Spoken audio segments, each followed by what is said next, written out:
Okay, today is a new episode of our Science and You program. We're doing it by Zoom today, which we have done in the past for special guests, scientists, physicists, engineers, folks doing marvelous things, thinking big, and doing great things to change the world in innovation and discovery. And of course, I'm your host, David Gornoski, and we're joined by my co host and chief science advisor for all things A Neighbor's Choice, Dr. Weiping Yu, who is a physicist. And we also are joined by our special guest today. Now, this is someone who's doing some real life superhero type stuff. According to some recent stories, he's a professor at UCF and he works in the field of nano energy photonics, which is an interesting terms. I've never heard that before. But he has a PhD from School of Photonics, University of Science and Technology in India. And he also is a professor at University of Central Florida. Some headlines: UCF and NASA researchers design charged power suits for electric vehicles and spacecraft. The lightweight supercapacitor battery hybrid composite material provides power and is as strong as steel. Another headline in WESH2 says UCF researchers develop Black Panther inspired electric vehicle technology. And so, without any further ado, Dr. Jayan Thomas joins us. How you doing? Good, and yourself? I'm doing well. So I'm so glad that you took the time to join us from your busy work in the research field. Thanks for inviting me. Very good. How long have you been working in this field? And give us a little explanation about what your specialty is and what you've been doing at UCF. Yeah, my specialty is energy storage, the nanomaterials and its energy storage applications. Especially, we make extremely small particles and structures which can be used as components for batteries, supercapacitors, and such devices. We have been doing it for quite some time, more than 12 to 15 years now, beginning from nanostructuring materials. That's our specialty, that is making structures to extremely small sizes. For example, a nanometer means if you cut your one of your hairs into 100,000, about 100,000 times, and one, if you split it, one part is a nanometer. So you can imagine how small these structures are. This is very interesting. Now, going back to those headline stories to go on, just to set the story up for our audience, the general audience that's not as scientifically, experienced on this subject. It says that with your team, you're developing a new shell for electric cars where the body panels themselves charge the car. Since the batteries in electric vehicles are already heavy, the new shell counteracts that weight with a material that is lighter than steel, but also stronger, carbon fiber composites. Since the car weighs less with the new body shell, it can go farther. At the same time, you are storing energy in the body panel of the electric car, so you can get additional miles per car per charge for your electric car. That's the beauty of what we have developed, and that's from you, the professor, in this story here. So you say this is free energy. That's the beauty, especially with the gas prices at $5 a gallon or so. This is so important, coming up with technologies like this for the green energy development. So explain a little bit Yes, about this. yes. One of the things, if you look at electric vehicles, okay, the weight of the electric vehicle that comes, least more than 30% of the weight is due to the batteries. Batteries are very heavy, and they are typically, EVs are heavier than the other vehicles, the normal vehicles. So the reason is these batteries, and you have this heavy load there. Then we thought about it, we have that body panels there. These body panels are made up of steel or aluminum. Currently, they are made up of steel or aluminum. and it must be very strong, these body panels. What are the other materials we can use for these body panels? It is nothing new because people have already tried the carbon composites. It's a very light, it is lighter than steel, much lighter than steel, but it is as strong as steel. And then we thought about it, how we can make these carbon fibers store energy. So these carbon fibers are conductive, electrically conductive fibers. They are extremely thin, and you can make it into a composite, and which can be very strong. So what we have done is, on one side of that carbon cloth, we developed an energy storage device, and then made it into a material that is a composite that can replace this type of the aluminum or steel. So a carbon composite is already used in many applications, including aerospace applications and aircraft. For example, Boeing, I think it's the 747 or the Boeing, they use Streamliner. Yeah, Streamliner uses about 50% of the whole body structure. 50% is composites, including carbon fibers. So that the reason why these carbon fibers are used is they are very light. And for the aerospace application also, this can be very useful because there you want the materials to be really light. You don't want to have some materials with heavy things on it, so you can make these things very light. That's the beauty of this type of composite, and that's the whole reason why we would like to make this type of lighter composites that can be used as the body panel of electric vehicles, aircrafts, aerospace, other aerospace applications like satellites and such things. Very interesting. Dr. Yu, do you have any thoughts or questions as we start out? And we do have a composite materials, for multiple places. I don't want to decide this particular area, but it is lightweight, and also it could serve as an insulator, heat insulator, and so there are many and some other applications. So, however, yep. Go ahead. Yes, yeah. However, if we really can, just like a Professor Jayan mentioned about it, if you can use a lighter material as a body panel, basically it's part of body structure, is that right? And use that not only just for strength purpose, and you can as a capacitor, that means energy storage. So basically 2 points. One is composite material is lighter and good insulator. And in this case, if we add on top of not just for structure strength enforced as a structural material, and if we can make it as a, so yeah, if we can use composite material as well as a battery, energy storage device, as well as a structure, a part of the system. Of course, multi-purpose, it will be a very good idea. Yeah, I mean, is that the idea that you're striving for, Dr. Thomas, is to be able to have some kind of structure of the car actually do all the self-charging for these batteries? I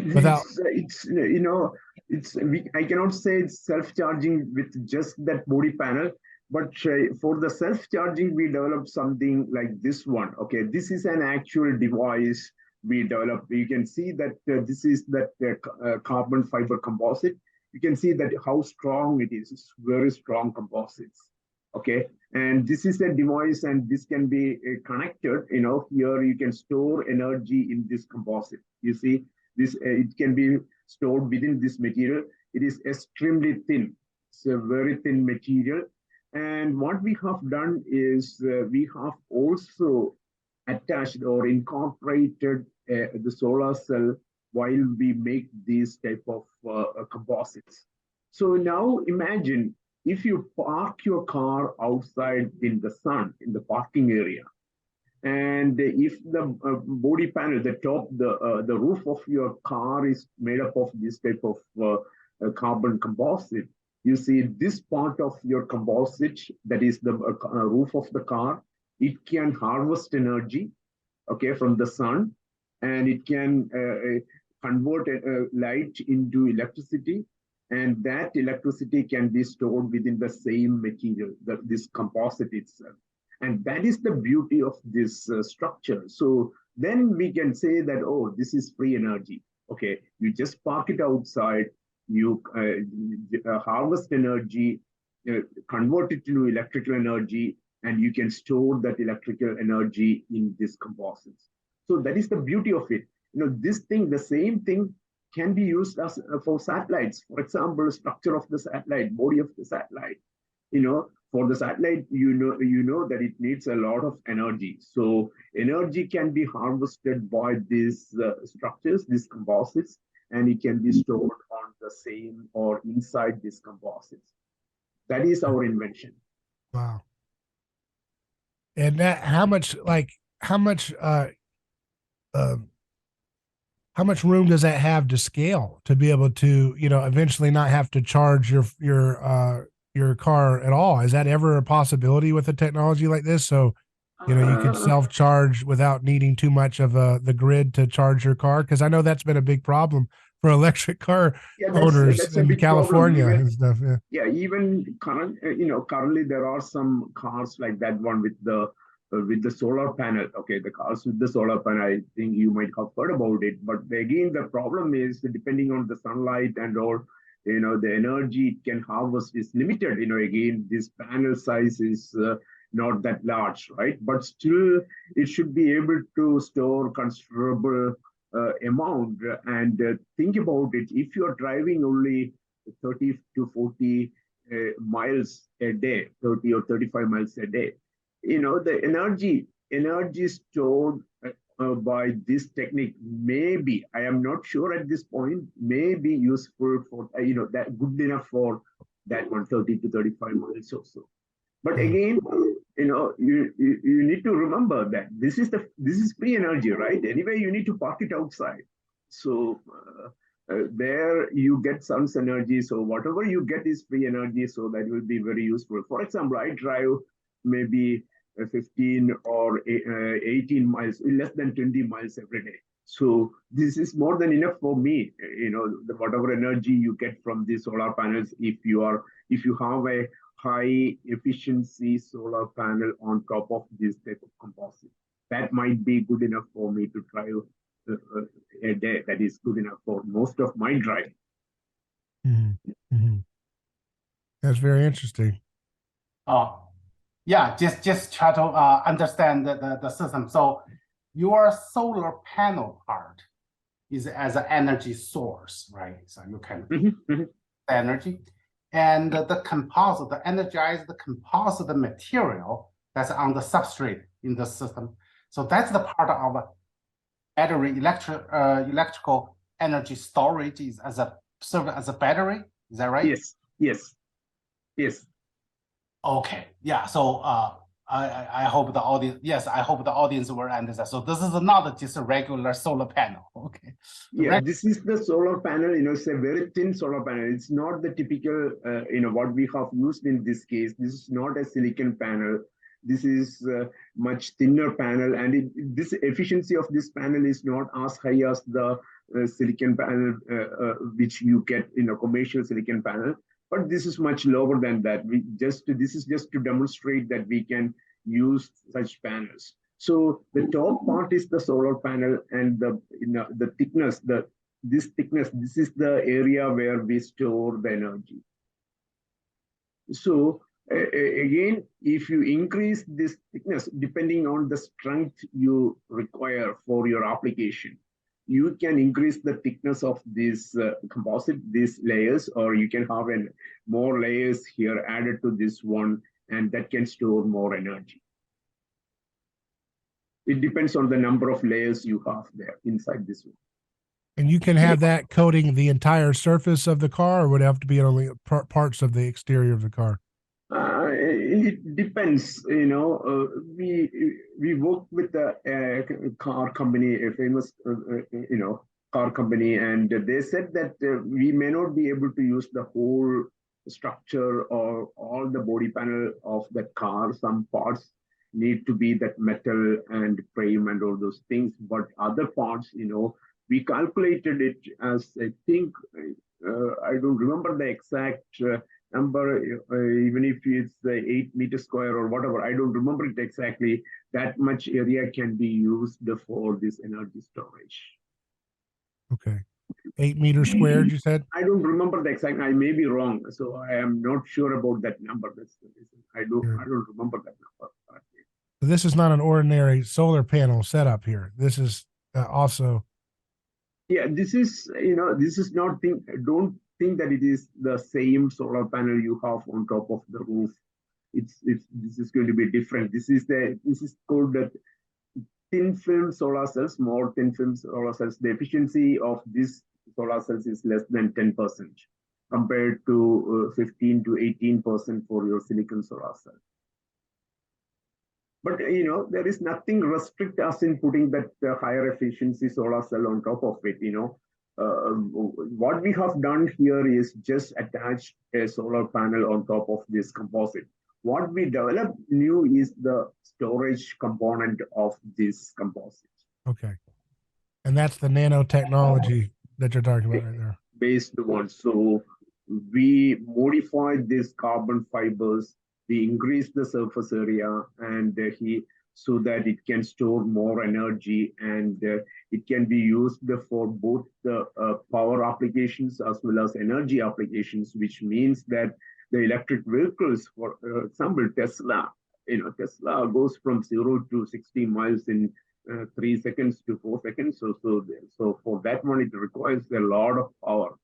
So that type of power can be provided by this type of composite. So we develop here a hybrid device, hybrid of super capacitors and the battery. So such a device is energy density. It cannot store energy as high as battery, but it can give a much higher power, which means that you require that power to accelerate the car, and that power can be provided by these devices, these structural panels.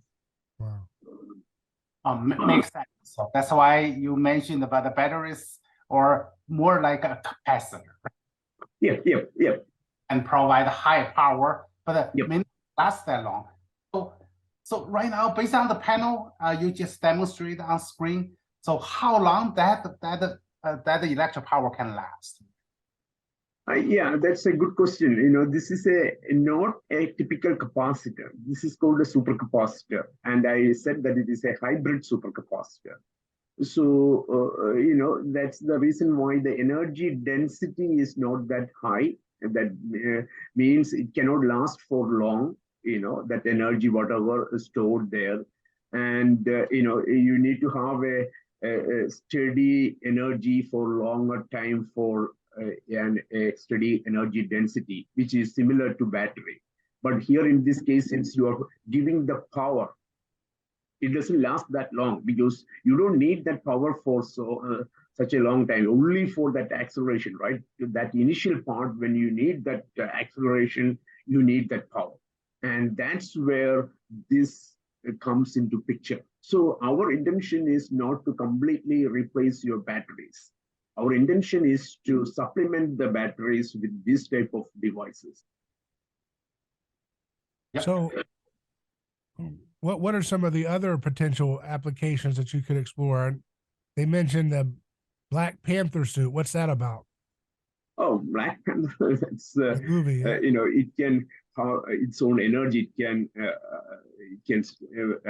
attain its own energy, right? Black Panther suit, and that's just the reason why you see this can store energy. This is a shell. This can be used as a shell. At the same time, it can store the energy too. That's the reason why we put it. Okay, this type of suits. Again, coming back to the composite, we demonstrated a composite, but it need not be a composite like this. it can be a flexible one. Easily we can make it into a flexible one. Or the material we start with is a fabric, carbon fabric.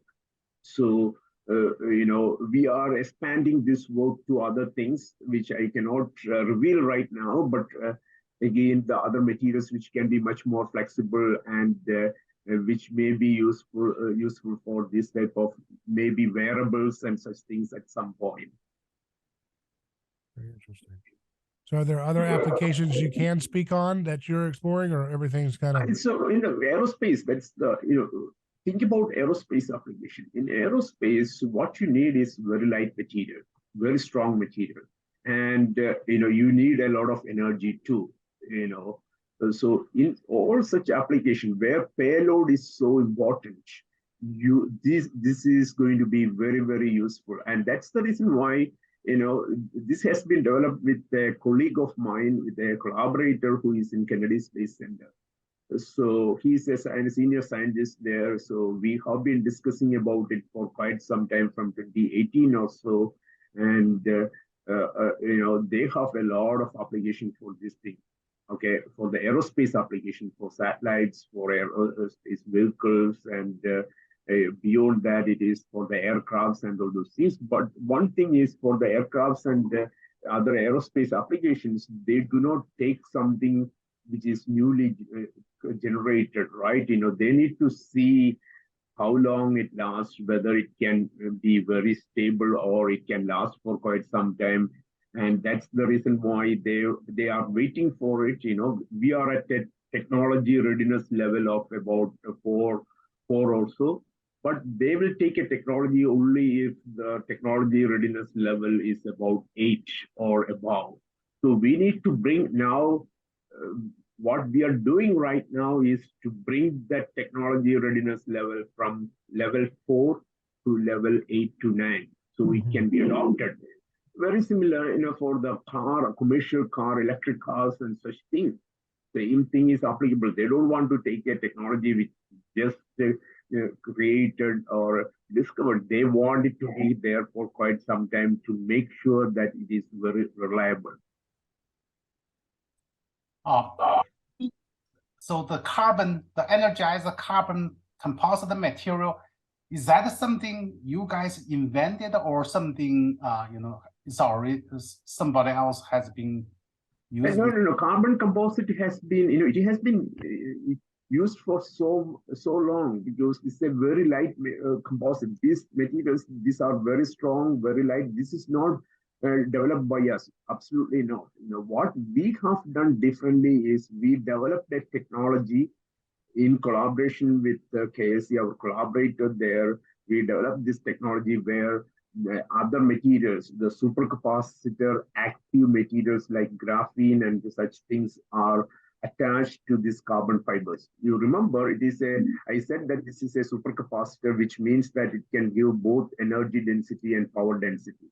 To achieve that, such things, the energy storage capability, higher energy storage and higher energy density and power density, you need to tweak and engineer your carbon fiber.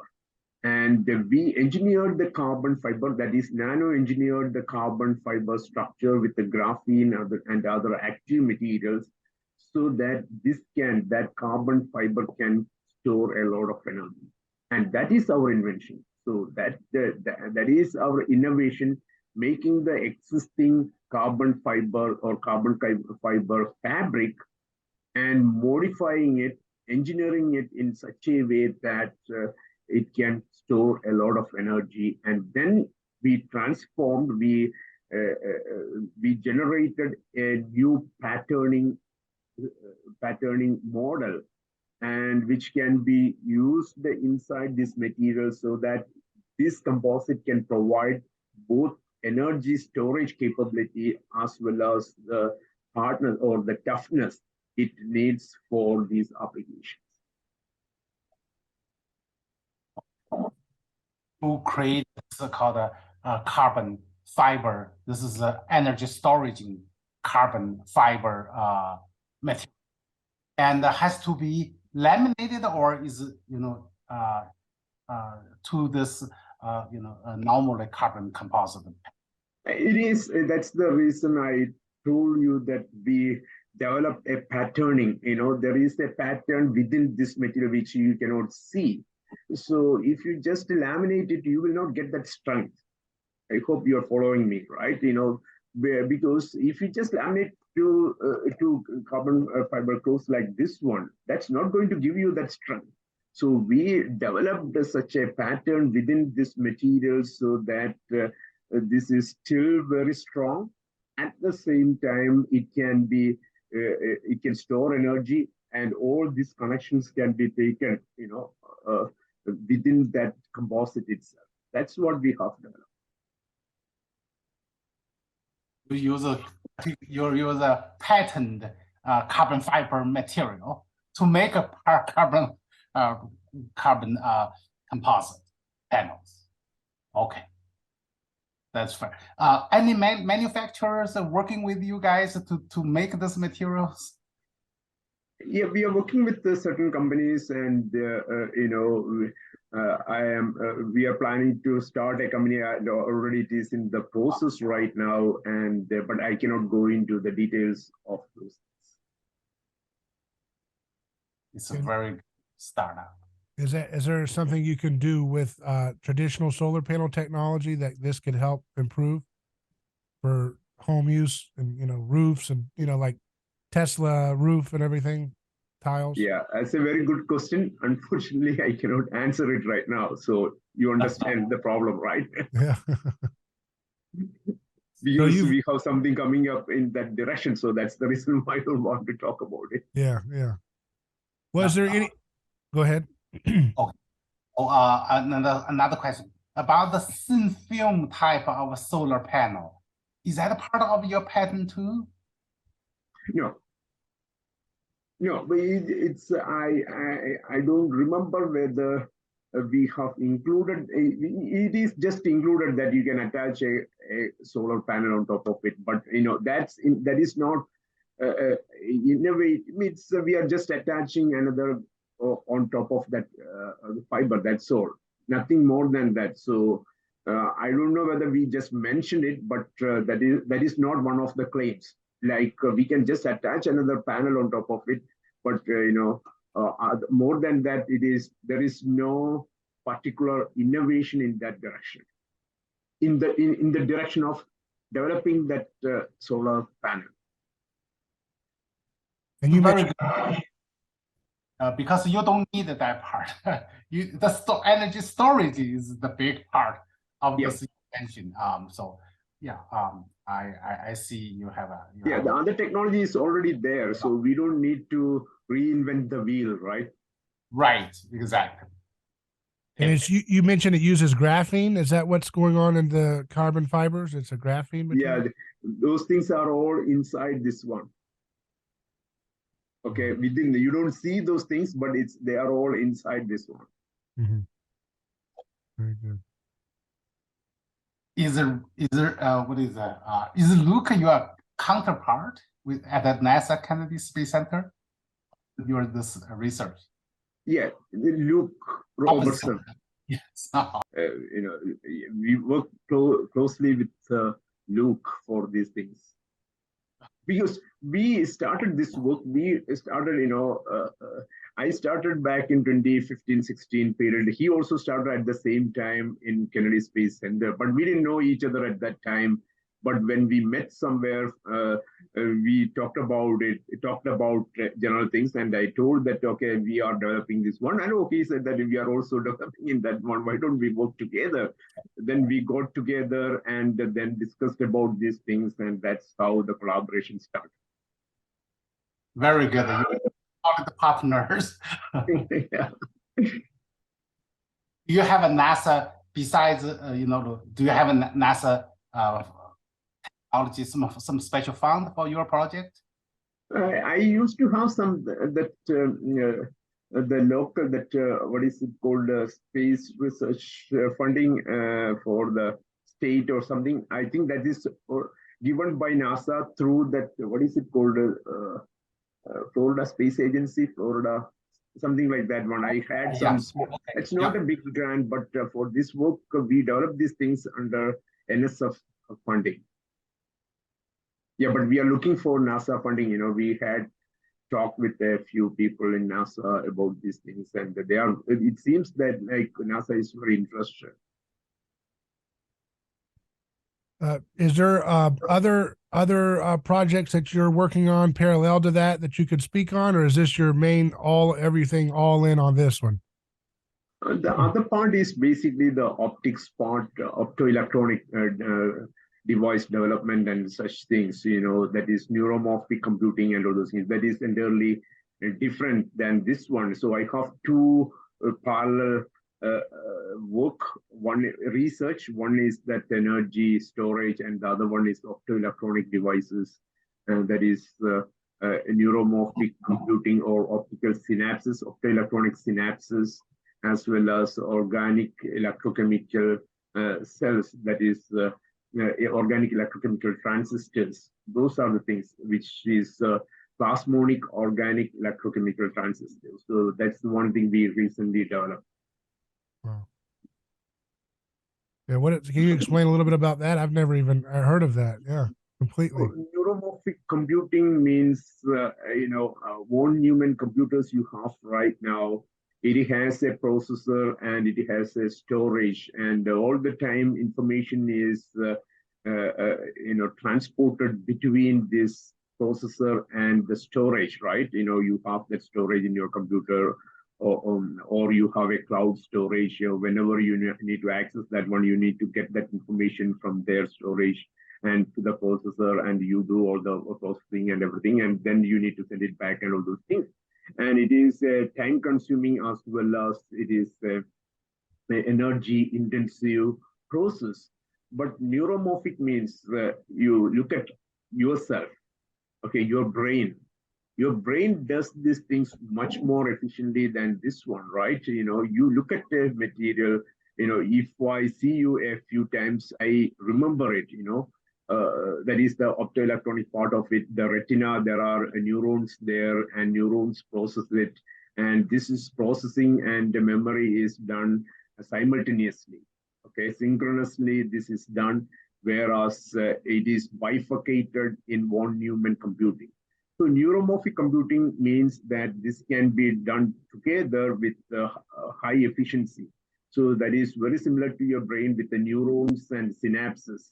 So you have billions of neurons in your brain and trillions of synapses which connects them, and information is passed between them, and so on. So what we are developing is a synapses, how this information is transferred, or how this happens within your brain, and we are trying to reproduce or simulate those things and develop a processor or a chip that can be much faster than the existing one, and also it can be much more efficient with respect to time as well as energy. Very interesting. Wow, that's I never even looked into that concept completely. Dr. Yu, any thoughts on that? That's a little bit. You're more into the energy stuff, but that's interesting too. Yes. Yeah, it is very interesting. So I have another question. So, hey, is there any current battery or capacitor or supercapacitor use any composite material as an energy storage device? Do you have any competitors on this working on the same type of materials? Yeah, there are a few who have already started this work, I think several years ago. But the problem with them is two things. One, for the EVs, and remember, this is used as the structural component, right? As a body shell of the car. Whatever they have developed is mostly organic electrolyte-based storage devices.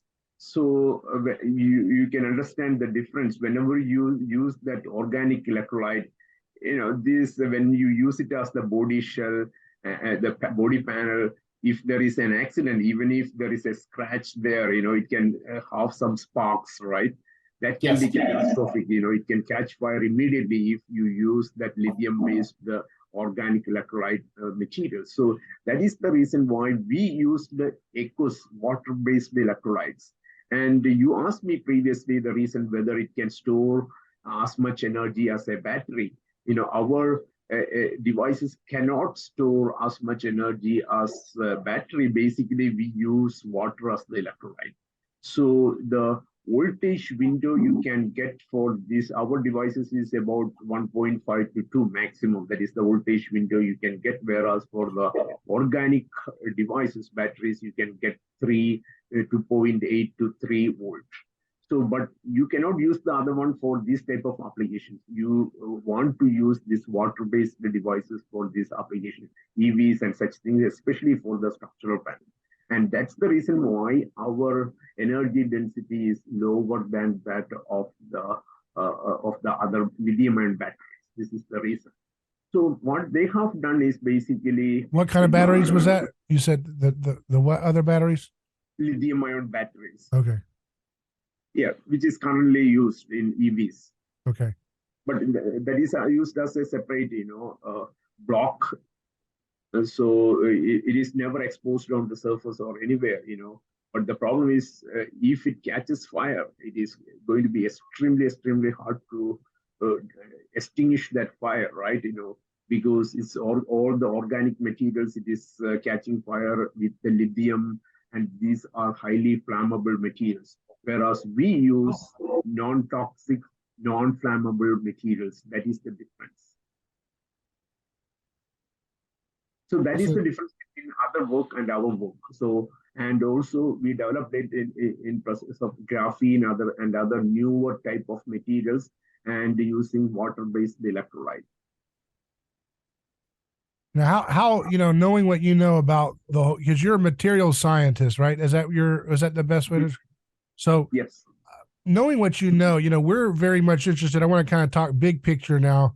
How close are we to getting to a point where people can eventually, have energy that is very efficient and affordable for not depending on the grid, using the grid, being able to have a home powered by these types of technologies that the middle class could afford at least, or even lower income families. How close is that on the horizon? Knowing what you know about the whole industry and knowing what you know about how these materials work, how close are we to being able to have that kind of energy too cheap to meter moment where we can kind of have a renaissance in energy? Yeah, for the storage, it will still take time. Basically, storage is completely dependent on lithium-ion batteries right now. So there are newer technologies like ours, it's coming up, but it takes time. That is the problem, always the problem, right? And if you ask me a timeline, maybe I would say that 8 to 10 years or so. Even now, you can get these batteries power more, right? Tesla is providing that power more. But again, it's expensive. It is very expensive, as well as not many people are interested in having those things in your home because you have a big battery sitting there. And that is the issue. But I think maybe in another 8 to 10 years or so, you should be able to see some new technologies which can be widely commercialized or widely used, hopefully. Do you believe graphene will be the big difference where a lot of that is going to, not only graphene, there are so many other materials. Graphene is one of the materials. There are other similar materials too. And do you see that as something that would be available for that kind of off the grid house control, taking care of your house? That would be something that would be affordable. But you're saying that you need 8 to 10 years, and that's, again, you're just ballparking an idea. What is the holdup in terms of, is there just not a lot of funding in these novel materials? Is there just, it's still frontier work? You're grasping in the dark a little bit about what's going on and how to increase the energy density. What's going on? What's the hurdles that need to be overcome?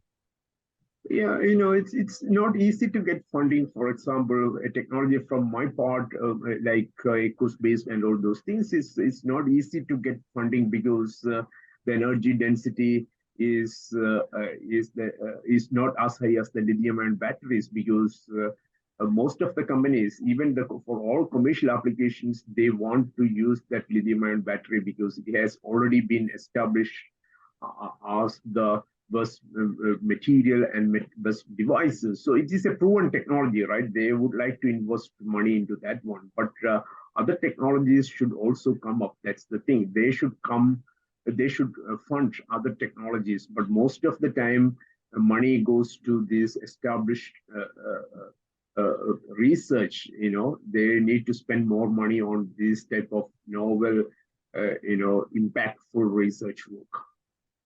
So yours is still considered kind of, these are novel materials that are not well accepted but the industry is more used to the lithium reliability. Yeah. Yeah, absolutely. They don't want to go to another one unless, once it is completely established and all those things. I know that is understandable. Industry, I can understand it very well, but other funding agencies and all, like federal funding agencies, government funding agencies, they should consider alternative technologies, and I told you, right, we are working on other aspects of this thing, which I don't want to talk about it, but those type of things are very promising.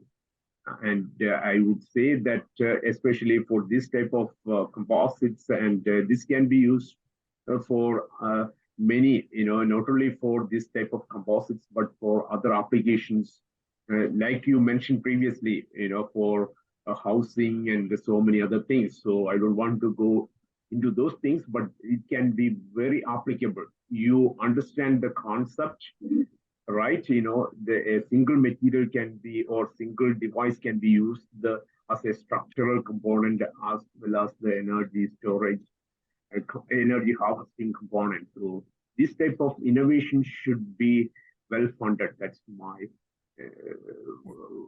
my comment on that.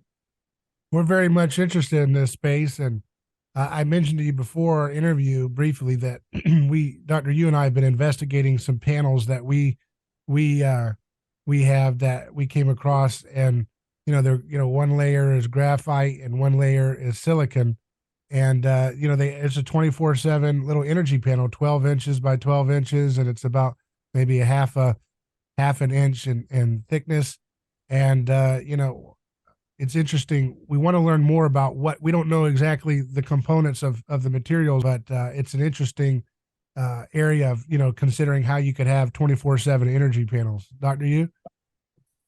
Yes. Yeah, that's back to your question. So the panel David mentioned, so David and I, so we were working on some panels. So those panels does not rely on sunlight as a source. So yeah. So he already noticed that one. So we do not have a solar panel film on top, right? Okay. So okay. A solid piece, and it is self-charging, means it runs the electricity. You can measure the volts. It can turn on the LED lights.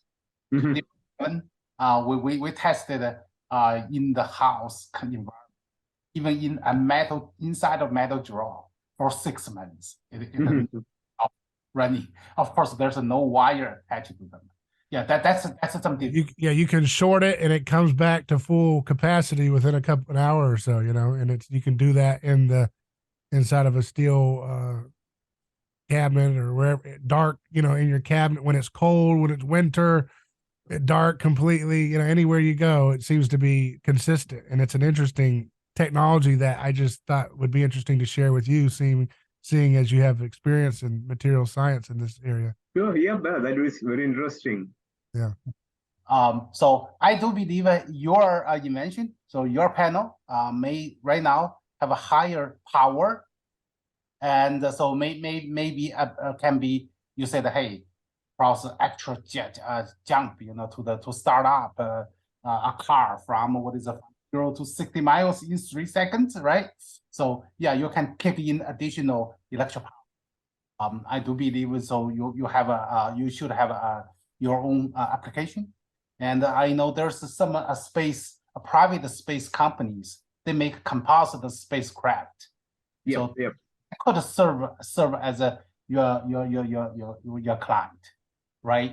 So because they need a solar panel type of a power input and use a composite body to lower waste and so add the strength. So wow, I can see you can so many potential space client. Yeah, yeah, yeah. So I can show you a video if you have time, very quickly. We have, let me see whether I can pull it out. Yeah, this is the, let me explain it, this is the toy car here, and he is connecting that toy car to this composite. This is a similar composite we developed, and initially he is storing energy into this composite from this one. Okay, now he's just connecting that composite. He's turning it on. It's just saying he's getting charged. How long it take to fully charge? I think it takes about a minute or more than a minute. I think just about a minute, I believe. Yeah, I think it took about a minute. And it's 4 volts. Is that right? Yeah. Oh. You see, it's running now, that one. There is a sound coming. Since you cannot hear that sound, you see, this is just the power stored within this composite material. Oh, I can see the wheels turning, is that right? Yeah, this wheel's turning, yeah. Okay, it's harder to see, but I can see the blurring, that part of it. Oh, you cannot see that running? Oh, I can see it, it's turning, even though, yeah. Yeah, that's basically because I think the internet, the speed is not that good. So how long it can last to running to keep the current? It lasts for about, I think, maybe 1.5 minutes or 2 minutes, depending on how much you store within this material, right? It's again the thickness. It depends on the thickness of that one, and how much energy you can store, and the power you use, and so on. If you increase the surface area, so you can increase the strength of the Absolutely. electricity. That's the reason why it's a supercapacitor. Basically, it is stored within that surface, very close to that surface itself. But, this was developed as a supercapacitor, but currently we are making it as a battery so that you can get much more energy stored. But you won't get that much power there in that case. Now we are working on it, that we are working on zinc-ion batteries and other water-based batteries, so that can be used, and you will get much longer period of time. But the power may not be there, but you may need, for an actual commercial application, EVs and all, you may need both that energy density and power density, right? So we can tune it, some part of your EV for the power and some part for the energy density. That's very interesting. I think that's it, just to show that one. Thank you. That's very good job, and it's exciting to see this happen in our community here in Central Florida. And I'm delighted to hear what happens next with your work. Is there any next steps that we should be looking for from you, or things that you'd like to leave our audience with, how they can help or follow your work? Yeah, the major thing is that carbon composite is a little more expensive than the steel and aluminum. So when we talk to car companies, EV companies, they said that, okay, we need to go beyond this one. The carbon fibers are typically expensive. That's the reason why it is used only for luxury cars and aerospace applications and all, where they don't care that much about the price, the cost of that one. So currently we are trying to expanding it to other things which are going to be much cheaper than carbon fibers. That's where we are heading towards. Very good. Well, that's exciting. Dr. Yu, any final questions or thoughts for him? Well, I'm very impressed. So with a local university in the cooperation with NASA. get this innovation. I see you have a great future, and good luck. And hopefully you get federal government fundings. And Okay. Thank you. other customers in space program. Thank you for your interest, and thank you for inviting me.